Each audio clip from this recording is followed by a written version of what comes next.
As Russia's invasion of Ukraine enters its seventh day, the Russian military claims to have taken control of Ukraine's Black Sea port of Kherson in the south of the country.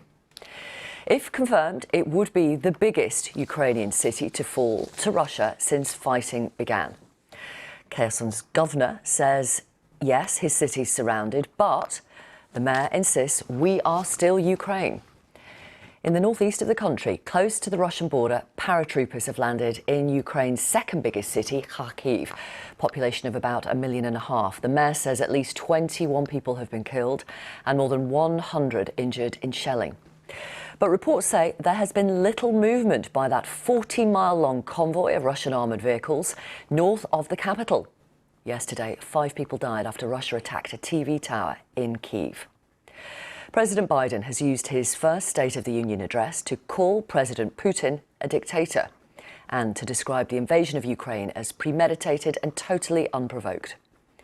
He's also closed US airspace to all Russian aircraft. Ukraine's President Volodymyr Zelensky has accused Russia of seeking to erase Ukrainians, their country, and their history. Let's take a look at the latest map of Ukraine, and the areas that are in red show the territory controlled by Russia at this stage. The mayor of Mariupol in the south of the country says his city has also suffered heavy shelling overnight. Our first report is from our correspondent James Reynolds. At night, in Ukraine's second city of Kharkiv, there is little rest.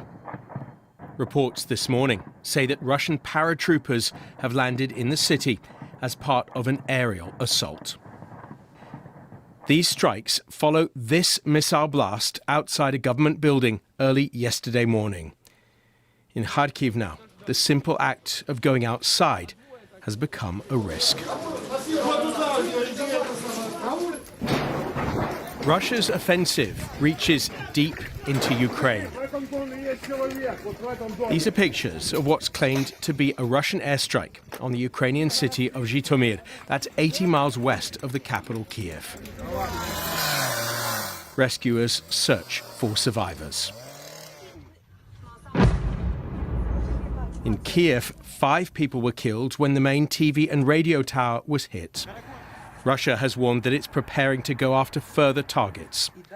It may do so using forces in this 40-mile-long military convoy stationed 20 miles from the outskirts of Kiev. The build-up suggests that Russia may choose to intensify its assault in an effort to overthrow Ukraine's pro-Western government. Work and sleep, that's it. But Ukraine's President Volodymyr Zelensky remains in power. He's even invited journalists in Kiev to meet him. Showing his face as often as possible has become a wartime strategy. І тому відкрите небо to close the sky, yeah? That is why no-fly zone. These are preventative sanctions. We wanted them like other ones before. Now the sanctions have been introduced. Thanks be to God, and we see how they affect the Russian economy. We warned both the President and the European Union. Introduce them preventively, introduce them earlier, and you'll see what the reaction will be, that there will not be any invasion.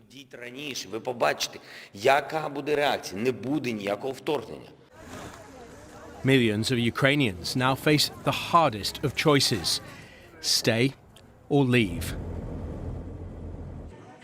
Those who remain now prepare their own homemade fortifications against the invader.